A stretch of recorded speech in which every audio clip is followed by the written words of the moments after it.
And you're back looking at Testosterone Fantasy Sports. Jeff and Jesse in the house. We want to take a brief moment here to invite you onto the website after the show. We do this thing called the Fat Chat on testosteronesports.com. Tell the people at home, Jeffrey, why they need to stop by the chat. Well, when we designed this whole thing, we wanted to do it interactive style because the junkies are the third member of testosterone. Well, wait. That's right. Zach is kind of the third member, and Yeasty is like the third member. Those guys are in there. Right, you know. So the junkies, I guess, well, the junkies, they're like the first priority. Exactly. And so the third member. And then Zach is like second string, and Yeasty's like second string. So you guys are super important to us out there, and that's the point. Right. And we want you to come and join us in this thing that we love to do, and it's fantasy football. And I love to win. Jesse, I know you love to win. I hate to lose, and I love to help other people win. And we want you to win. So help us help you. There you go. So jump on the chat after the show is over. Testosteronesports.com. You'll see the Fat Chat icon, and just click on that. Jump right into the chat. We'll help you with your draft queries. If you need any expert advice on who you should be trading for right now or those kinds of things, we're here to talk about it. It is the Fat Chat. Check it out, testosteronesports.com. So the rest of this segment, Jeff, we want to do this little thing called What Do You Expect?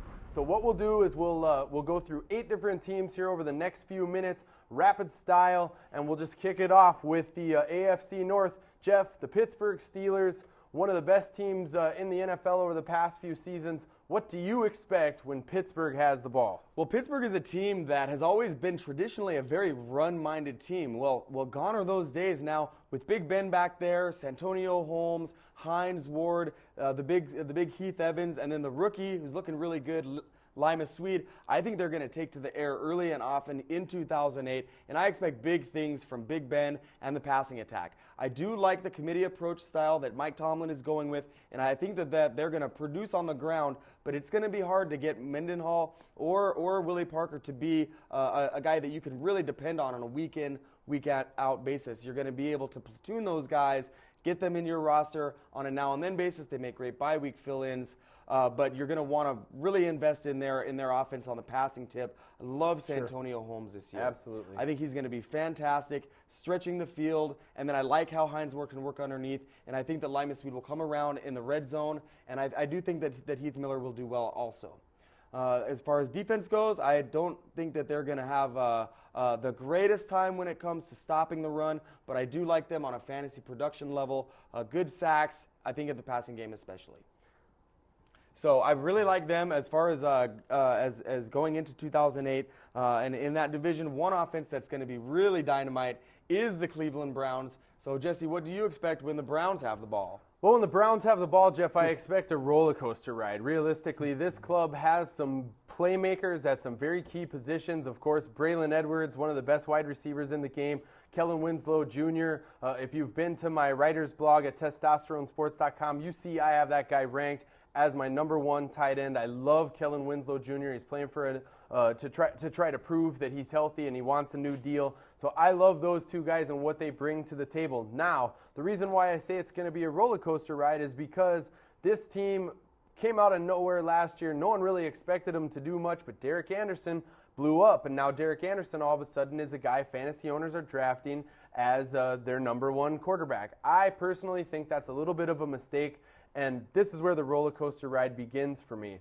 I wonder if Derek Anderson, who has to feel a little bit of pressure, having Brady Quinn, who is from Ohio himself, breathing down his neck just a little bit, and now teams have had a chance to really take a look at Derek Anderson. They got some film on him, and in the second half of last season, when teams had film on Derek Anderson, he really started to struggle. So I think my big prediction on the Browns this season is I believe there will be a mid-season quarterback change. So if you get Derek Anderson in your league, you absolutely have to get Brady Quinn because the rest of the offense is loaded. They're in place. We're already starting to see some cracks around the edges for Derek Anderson, concussed in the second preseason game. Brady Quinn going to start the third preseason game, Jeff. So I'm feeling a little Nostradamus action coming on for myself, and I'm going with my bold prediction. On Jamal Lewis, I think he's going in the tank again this year, Jeff.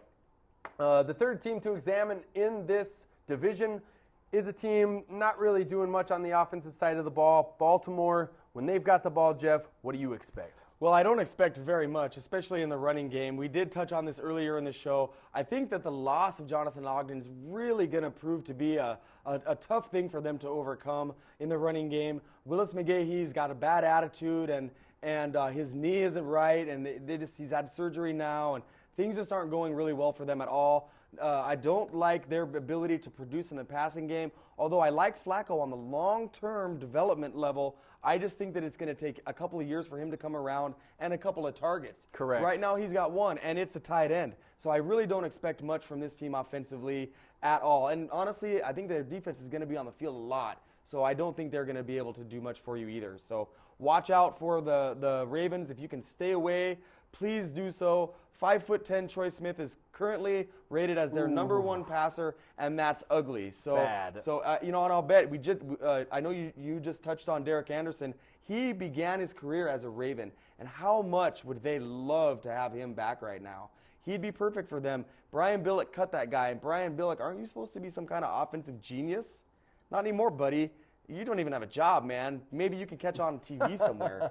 But I don't think that was very smart as far as coaching maneuver goes. So the other team in the division, one of the teams that's going to get kicked around, in my opinion, because of a horrible defense, is the Bengals. Jesse, good offense there. What do you expect when the Bengals have the ball? I don't know what the deal is with this segment and me. I get all the roller coaster teams. The Bengals are going to be a roller coaster ride this season too. Look, they've got enigmatic wide receiver Chad Johnson, who didn't want to play for this team anymore, drew a line in the sand, and then later on he just kind of wiped the line out of the sand and said, okay, we'll make nice, I'll play for you. Now he's hurt, and it's just, as he goes, traditionally so has gone this offense, but I wonder if the days are numbered for this team. I think Marvin Lewis might be out at the end of the season. He's looking to try to shake things up. This week he announced Chris Perry as his starting running back over Rudy Johnson, which shows you that this squad is really in a transition, and the coach is just trying whatever he can possibly do to harness some power. They've brought Chris Henry back into the fold. So my God, this is a terrible roller coaster ride. Yep. The one calming factor on this team, and we've talked about this before on the show, TJ Hoosh. All that stuff is going on. He reminds me of Lurch from the TV show. Right? Yeah, he looks just like Lurch, dude. I know. Just like Lurch. Lurch with a ponytail. Yeah, Lurch didn't have a ponytail in real life, but this Lurch does. And he's good for your fantasy team, too. He's not real sexy. He will be the calming factor for Carson Palmer. When the team has the ball, I look for him to be able to put up some points, but I don't think they're going to win many games, Jeff, because like you said, their defense just sucks. They're going to have to throw all the time. Their defense is awful. I love Chris Perry. I got a chance to really evaluate him in their most recent preseason game. He's the most talented running back on their team. Yep. They drafted him because of his talent, and he spent his whole career so far injured. Well, now when he's on the field, you can tell he's hungry. He's anxious to earn a spot in their lineup. And while I don't think that he's going to be able to take the job from Rudy Johnson right now, it seems like a committee approach, and when in that situation, you want the guy with talent. So you definitely want, if you have Rudy Johnson in a dynasty league or you end up getting him, do not handcuff him to Kenny Watson, please. Kenny Watson's no good. He's just not. So get Chris Perry as the handcuff. He's your guy. That's right. The year this team drafted Chris Perry, they actually scouted him and had him ranked higher than they had Steven Jackson ranked. So they really do like Perry. That tells you something about their front office, too. Yeah, there you go. So moving on to the NFC North, my favorite division, Jeff's favorite division. So we'll kick it out with our favorite squad. Jeff, the Minnesota Vikings. We feature this team on our show all the time. When they've got the ball in 2008, what do you expect? Well, I expect them to run the ball all day. I think they're going to run the ball like crazy. I do think that Adrian is going to have a fantastic season.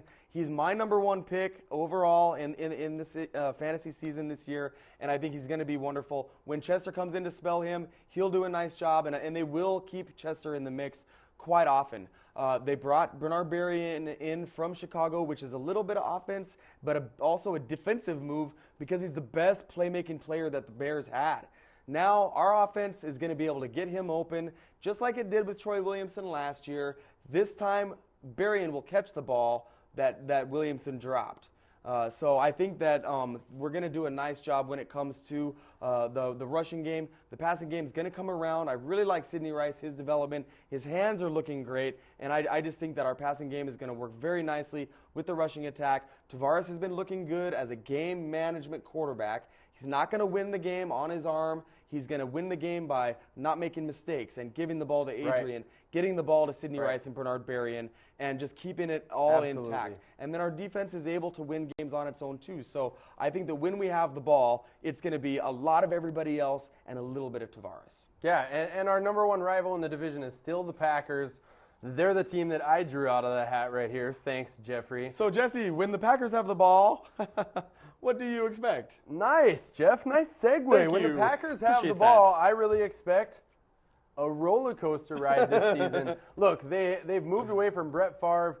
He's been the cornerstone of this franchise for 16 seasons. And you remember when John Elway left and the new regime at quarterback came in. It was several years before they got, well, go figure, they still haven't found a lockdown quarterback who's playing at a Pro Bowl level. So Aaron Rodgers is a guy I think is going to have some moments where he really looks good, and then he's going to have some moments where the cheeseheads are throwing batteries at him from the cheap seats, calling for his head and essentially saying that, you know, he needs to get kicked out of town. Now, because Rodgers is going to be up and down, I also think their receivers are going to be up and down. If you tuned into last week's show or you've read any of my takes on testosteronesports.com, you know I'm down on Greg Jennings this season, Jeff. And the reason why is the guy scored 12 TDs last year, but he failed to notch 1,000 yards, and he only caught like 68 balls.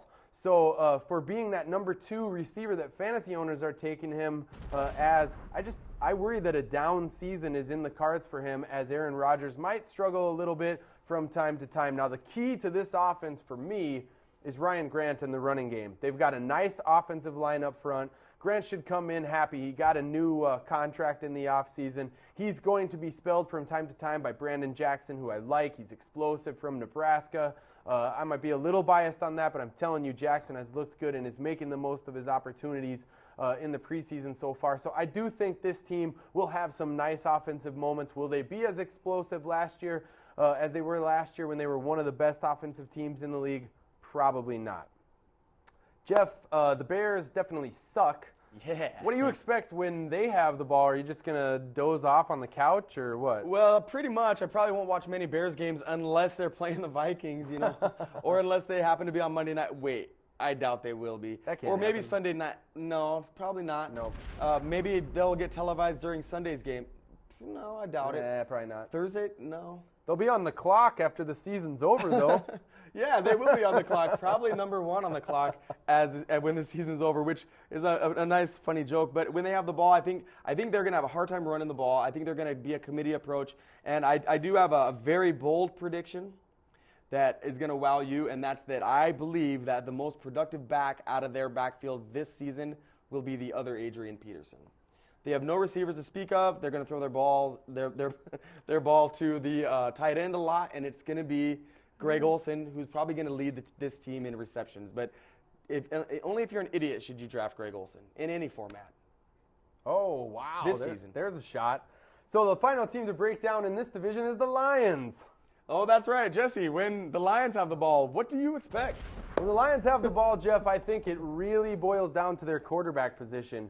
If John Kitna can stay healthy and the team can win a few games, the longer Kitna is taking the snaps, this offense does have a chance to produce. Look, Calvin Johnson, fantastic so far throughout the preseason. He's making defenders look like clowns.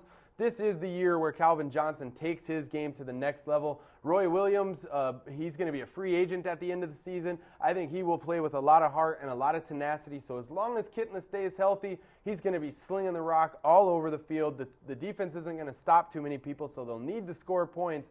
The running game, as I said before, I'm not real sold on Kevin Smith. Obviously, Tatum Bell completely sucks.